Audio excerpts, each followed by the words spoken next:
We've got dudes coming back to their respective teams. We've got bad bowl game losses, and we've got a freaking nature that people need to start looking at.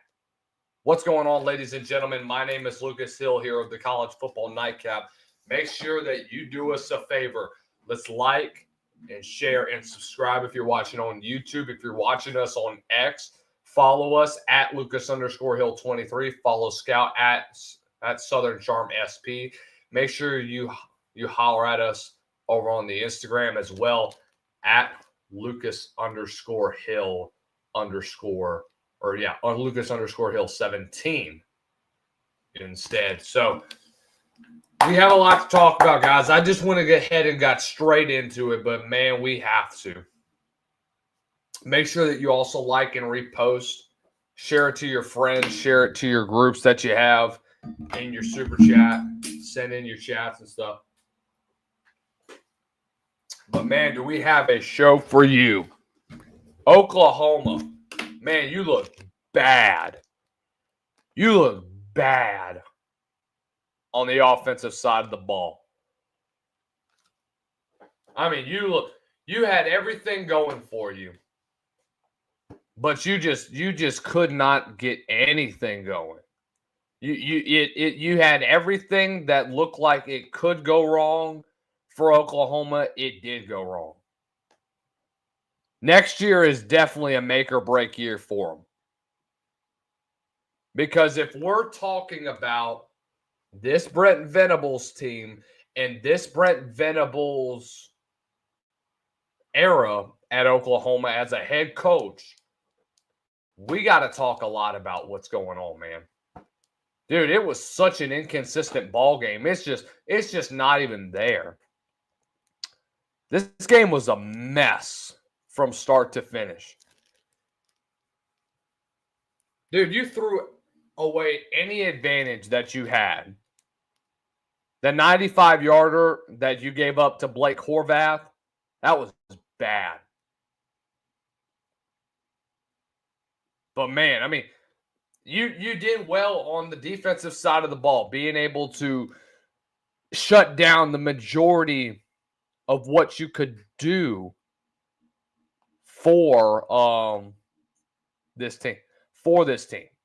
You did what you could for going up against that triple option attack. But you gave up a lot of big plays. You gave up a lot of them, dude. That's ridiculous. So if you want to go back to the drawing board, man, you have a lot to talk about. You dropped a lot of footballs. You had so much go wrong for you throughout this football game, but that exemplifies your season. You look so good in so many games, but yet you just could not finish. For example, I mean, you looked, everything that could go right for you did go right going up against Alabama not too long ago. You look good against Auburn, even though you were inconsistent. And then your offense goes into obscurity against Texas, South Carolina, and Ole Miss. Against Missouri, you don't finish. Against LSU, you basically crapped the bed. And then Navy, you couldn't finish.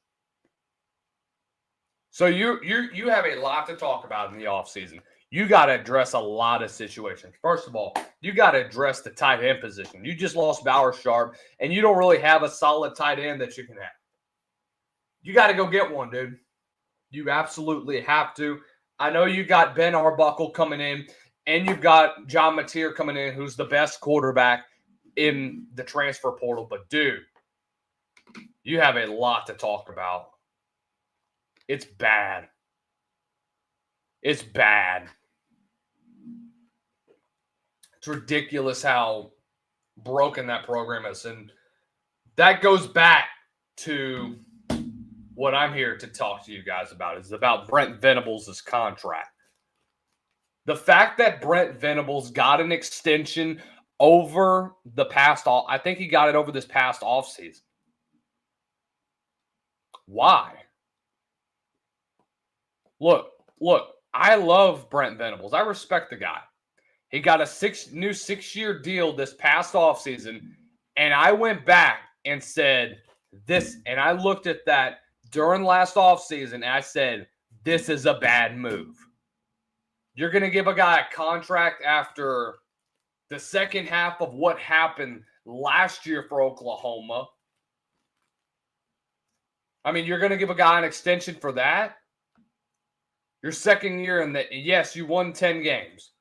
I get it. But your first year that you came there was a lot of inconsistency.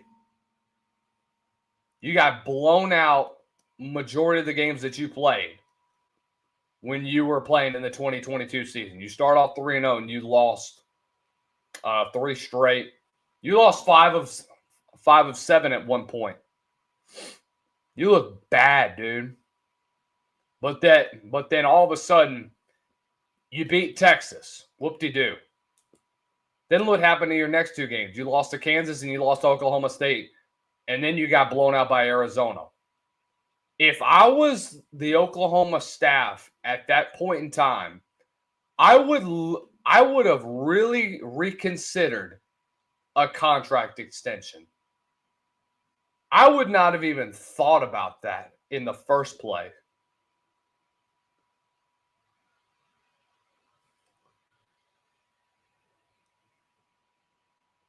What the Carson Sticks, no way. Lionel Messi winning the UFC championship versus the Falcons. What the Okay, cool. So, it's a 6-year contract. So, he previously signed a 6-year, $43.5 million extension in December of 21. During this offseason, this past one, he would have been entering, I think, year 3. And yet, all of a sudden, he gets another 6-year deal. What? I understand. You get a top 10 recruiting class this past year. Not only that, you also were able to secure a 10-win season. I get that. But you got embarrassed last year. All of this started in the Alamo Bowl against Arizona last year. You got embarrassed against them. And then that carried on into this year. You should have seen the signs that this was going to be a rough season for Oklahoma. That extension was horrible. Against Temple, against Houston, and against Tulane. You should have known that this was going to be a bad season for them. Based on how their offensive line was playing, based on offensive production, based on third down percentage, that was bad. You cannot accept that if you're a former Oklahoma offensive lineman or a former Oklahoma player in general. That's bad. And you gave them that extension. This is on the administration. You looked horrible in SEC play. You finished 2-6 in your first year of SEC play. First year of SEC play, you go 2-6. Brent Venables is not a head coach. This was a bad move by the administration to give another dude a restructured 6-year deal and give him more money. After 2 seasons? The guy didn't. What are your expectations? We're talking about Oklahoma. You went 10-3 this past year. Whoop-de-doo. You beat Texas. Great. You look bad against Kansas. You look bad in the final Bedlam game. And you gave a guy a freaking extension? He fired his defensive coordinator in the middle of the season. He just fired his OC. And you want to give another dude another chance? And you want to go ahead and give him another extension? When are we going to start putting the blame on Venables? It's not on the offense. It's not on the defense. It's on Venables. We got to get real about Oklahoma. We have to get real about this team. we have to be able to look at Oklahoma realistically and say that this is not the same Oklahoma we've been used to during the Bob Stoops era and during the Lincoln Riley era, because they're about to enter the doldrums. Lincoln Riley was hinting at it earlier, especially during the first part of the year when Spencer Rattler came in. I don't know, man. I mean, something's got to change out in Norman, Oklahoma. All right, let's get to some of your comments. CJ Vavasor, Venables is a good DC, but not a good head coach. Dylan Gabriel carried that 2023 team. 100%. 100%. And Dylan Gabriel got misused whenever he was at Oklahoma. He was in a bad offensive system. Dylan Gabriel is the reason why Joe John Finley was still able to retain his job as a offensive coordinator. That's why he got the job. That's why Jeff Lebby got the head coaching job at Oklahoma. Now, granted, I love Jeff Lebby, but he's in a bad situation at Mississippi State. Anyways, let's go ahead and move on to arguably the big news that a lot of you have been waiting on for now. Harold Perkins is returning to LSU. Okay? If you were a normal, genuinely, LSU fans, how are y'all feeling about this? How are y'all feeling about this? Because I'll be honest with you. Look, I have a lot of love for Perk. I think he's shown a lot throughout his career. I think the guy can be a dang good defensive player. But where do you put him? That's my question. Where do you put him? I don't really know where to put a guy like that, especially in this defense.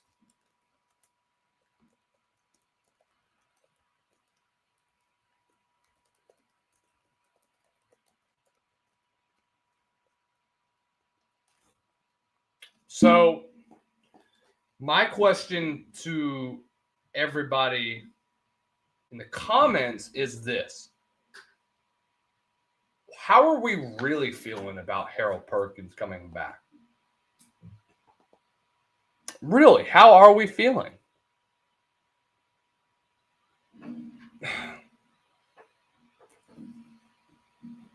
Because I've looked at Harold Perkins and evaluated him over the last year or so. And I feel like this is the conclusion I've come down to. Is that Perk has a lot of upside to him. Make no mistake about it. He's a dynamic player. He's one of those guys. He's one of those players that you rarely see every now and then. He's one of those guys that plays more like an Isaiah Simmons. The problem is, where do you put him? So here's what the defense is going to look like for next year. When you get DJ Pickett, Mansour Delaney, Ashton Stamps, Perk, Witten West Weeks, Devon Keys, Patrick Payton, Jacobian Guillory, Dominic McKinley, and Ahmad Breaux.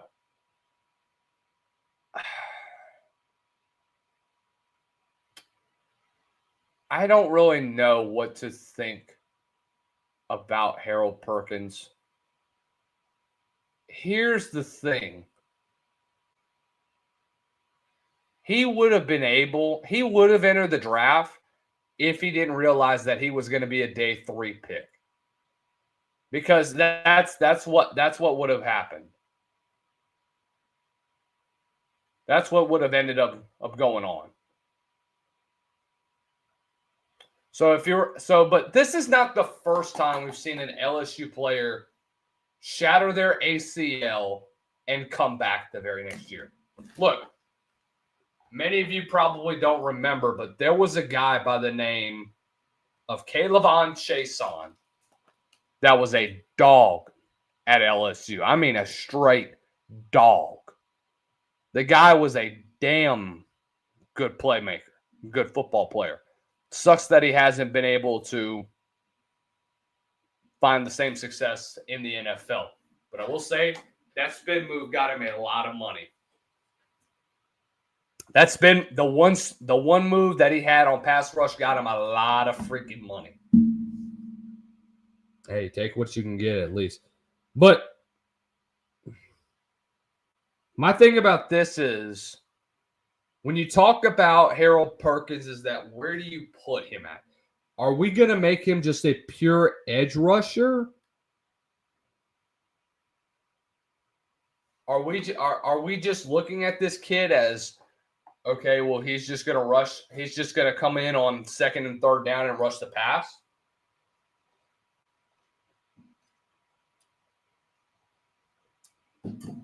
Because I know LSU's going to go back, probably going to go back to that 3 down front. Are they going to put Perk on the edge? I don't know, man. It makes sense, especially on second and third downs. You could have a different package for them. Shoot, we have that in the freaking world.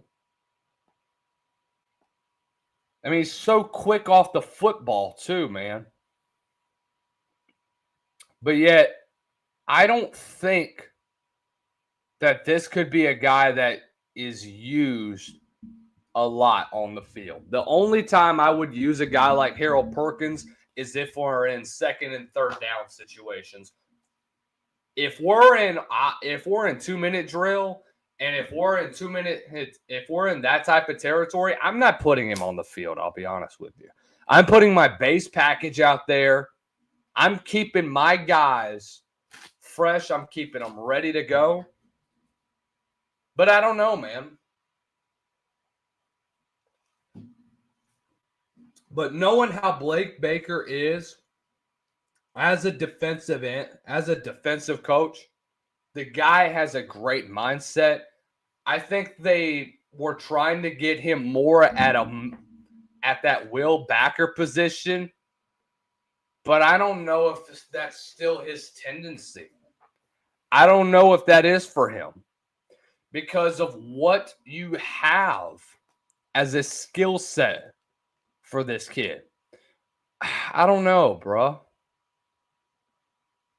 I genuinely just don't know, bro. So I'll say this. If you find somewhere where he will be successful at his position, at doing what he does best, you're going to have a lot of success. If you don't, you just won't. But I don't know what to do about a guy like Harold Perkins. Harold Perkins is a mystery to me. Because, look, everybody's excited. But LSU was fine without him. The only reason he's coming back is because he may play. But you still have the emergence of the Weeks brothers, Witt and West. We're talking about Devon Keys that looked good near the end of the season. And we're talking about a lot of other dudes that are going to be really good. So I don't know, man.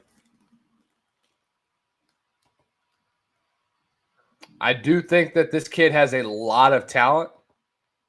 I do think he's going to get a lot of chances.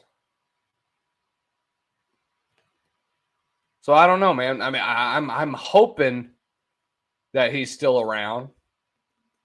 I'm hoping that he has a productive year. But at the end of the day, guys, I don't know. It's a mystery to me. I don't know what to think until we really get a better understanding of what he's going to look like in the spring and where Blake Baker has him. He's at Baton Rouge for now, but he's probably going to end up back in the portal. He very likely will. Would not surprise me one bit. I'm going to put this on record. I do think that Harold Perkins could potentially end up in the portal, depending on what happens in the spring. LSU has a lot of depth at the linebacker position. What are you going to do with a guy like Harold Perkins? I think you do have a lot of packages for him that he could be utilized in, but I don't think that he's going to be used a lot. I don't think he's going to be in a position to where he can really where he can get a lot of reps. I don't think he will. He's going to be used on maybe second and third down in obvious passing situations to go rush the passer. And I think that's what he's best at, and that's where he needs to be.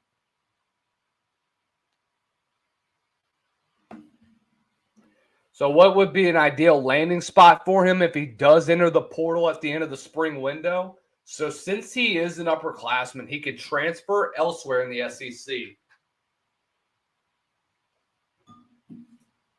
I think a team like Ole Miss could want him. I definitely could see him heading out to Oxford and being in that Pete Golding defense could definitely work for him with his skill set. But I don't know, man. That's a little bit too much far stretch. We'll see once we get there. Let's talk some more around the portal. Let's talk some portal news. Mekhi Hughes, the star running back out of Tulane, has decided to enter the portal. He has already drawn national attention from Duke, Ole Miss, and Colorado. The number 3 overall player in the On3 portal has rushed for almost 3,000 yards and 22 touchdowns the last 2 years. The guy is a powerful back. The guy can flat out run the football. The guy is unbelievably gifted at that running back position. The guy is unfreaking real with this type of skill set that he has. And I think that with a guy like Mekhi Hughes in his year, he is going to have a fantastic showing at whatever school he does end up. I think that this is one of the best backs in the portal. I know you're talking about guys like Ahmad Hardy and Fluff Blothwell. I would put Hughes above both of those guys, just knowing what he's been able to do and do it on a consistent basis the last 2 years while he was in New Orleans. And I think he's just going to elevate his game.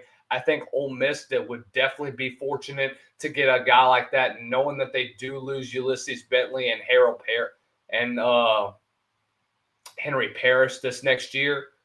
And so getting a guy like that who's just so efficient in all aspects of the offense, it's going to be utilized a lot, and it's going to give Austin Simmons a great back to rely on when it comes to bailout time and whenever it comes to him getting comfortable in the Lane Kiffin offense. Let's talk some more around the bowl season. Let's do a quick recap of yesterday's action. So, myself, Scout of Southern Charm Sports, and Mike Farrell's editor-in-chief, Alex Niederveld, we all got together and did our very first ever Southern Charm Sports happy hour. And so it's been really fun. We ended up breaking down the Mobile, Holiday, and Birmingham Bowl. I knew Arkansas State. I thought Arkansas State was going to pull off the upset, and they did. But guys, when I talk to you about a dude like what I saw in Harold Fannin Jr., that is a man amongst boys. The guy is an unbelievable talent. The guy has so much talent ahead of him. When you look at this dude in person, the guy is a freak. 6'4", 230 pounds. He took over that football game. I thought he was only going to play a drive or two once he got the record for the most receiving yards and the most catches by a tight end, and he was going to be out the ball game. No, he played the entire game. He wanted to elevate his draft stock, which I thought initially was a very risky move, but it ended up working out for the better of him, which was unbelievable.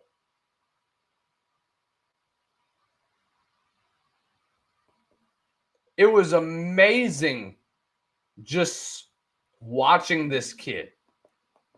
Harold Fannin has an unbelievable upside to him that has never been seen from a tight end. Everybody talks about some of the best tight ends in college football.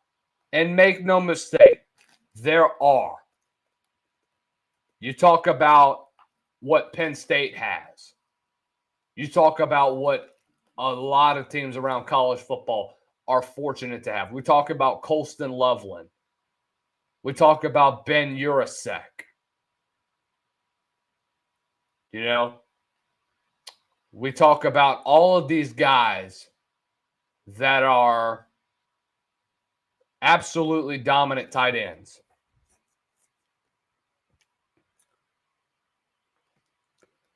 But I mean, how do you compete over guys like that?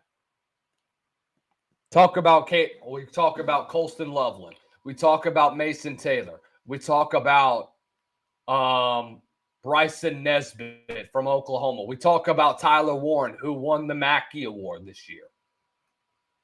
Nobody is ever going to mention about Harold Fannin, Caden Priesthorn, Luke Lackey. Guys that are just dogs. Guys that make plays. Gunnar Helm, who broke out this year. Josh Simon, who had his moments. Dude, Harold Fannin had a hell of a year. Make no mistake about it. It was so impressive to watch this dude in person. He could have transferred. He could have transferred elsewhere and been a capable player. But he decided to stay at Bowling Green. He's been in Bowling Green ever since he was a youngin'. Went out to McKinley Senior High School out in Canton, Ohio. Let me tell you how far of a drive he has.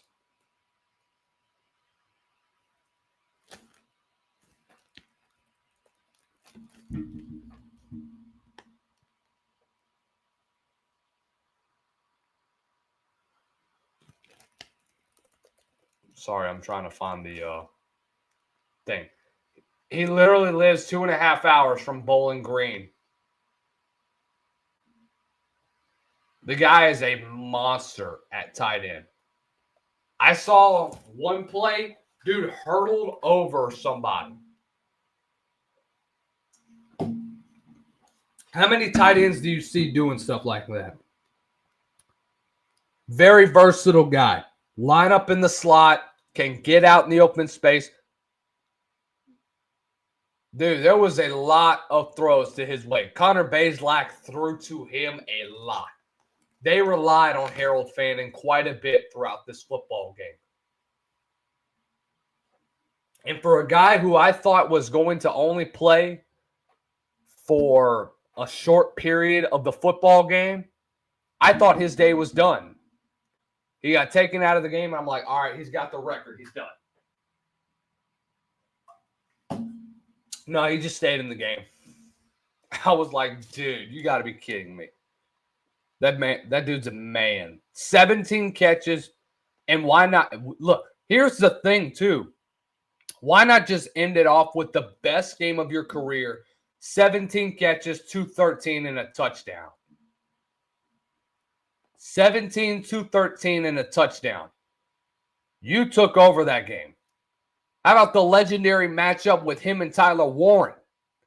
Tyler Warren, 8 catches, 146. Harold Fannin, 11 for $137 and a touchdown. Those dudes went to war with one another. It's very... Harold Fannin won this team a lot of games down the stretch. Miami looked really good down the stretch. They started the season 2-5. You lose to Northern Illinois. You lose to Old Dominion. You lose to A&M and Penn State. You lost 3 games that you felt like could have won. But again, 2 of those games you're going up against top 25 teams. Lost to a Northern Illinois team that just came off of beating a team like Notre Dame. And then he took over the rest of the year. He's the big reason why they stayed in that football game for so long against Arkansas State. That was a heck of a win for them. But I'll give a lot of credit to what Zach Wallace did, what Jalen Rayner was able to do, what Corey Rucker made near the end of the game just to win that football game for them. You needed it. You absolutely needed big plays like that.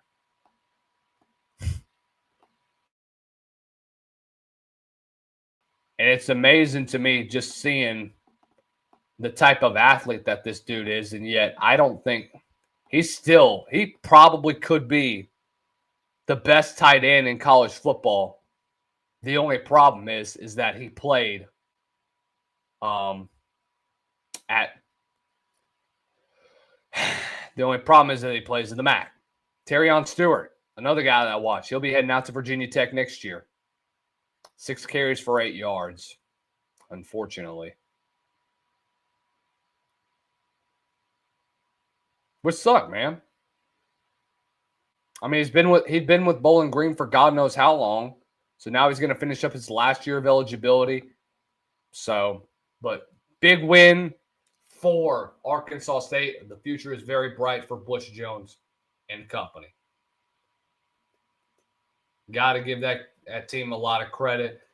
I talked to a couple guys on the sideline. They talked about how he ended up regressing quite a bit, how Jalen Rayner basically regressed this year. And I was like, how? And they talked about how long he had stayed in the pocket, how he had struggled with getting rid of the football. He tried to be something that he really isn't. He's trying to be better than what he did last year. But the problem is he just was not consistent. And a player of his skill set, with so much talent that this kid has to be a better decision maker if he's going to progress in this offense. And I think the kid has a lot of talent. He does. Make no mistake about it. But if you're not consistent throughout the game, if you're not being able to make plays when it was necessary, but you just couldn't do it at the end of the year, man. You have to be better going into next year, especially with what you have, what type of skill set that you have. You got to be better, man. You just have to be better. You have to be better as an athlete. All right, let's get into this a little bit of some portal news before we get into it. Oh, let me ask you guys if you heard about this. Deshaun Jackson is going to be the new head coach over at Delaware State University. I thought this was a very, very random. Like, it just came out of nowhere. I was like, oh, whoa, what? Because what the hell does Deshaun Jackson have to do with Delaware State? Well, the thing about it is they're an HBCU. You're seeing a lot of guys go to the HBCU level. We just saw Mike Vick get promoted to that head coaching position over at Norfolk State. Eddie George, who's at Tennessee State. Obviously, Dion, who with what he did at JSU. Ed Reed had a short weekend stint at a team at Bethune-Cookman. And now here comes Deshaun Jackson. So I don't think he's really been around that Delaware area. I don't know where he came from to be the new head coach at Delaware. I was like, all right, cool. Where did he come from? But no, I mean, do I have a problem with it? No, absolutely not. I think he's going to be a fairly decent head coach. I mean, the guy has a lot of experience as a mentor type guy to a lot of dudes.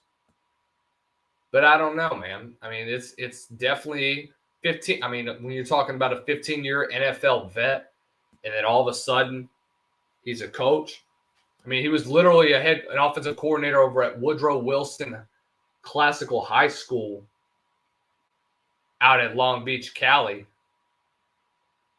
But where did he just come from and all of a sudden just say, oh, he's the new head coach? It's like, okay.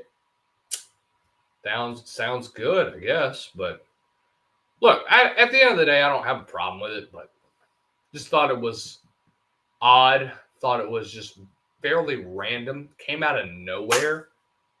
But no, I think he's going to bring a lot of success to Delaware State, especially if you want to compete in the MEAC.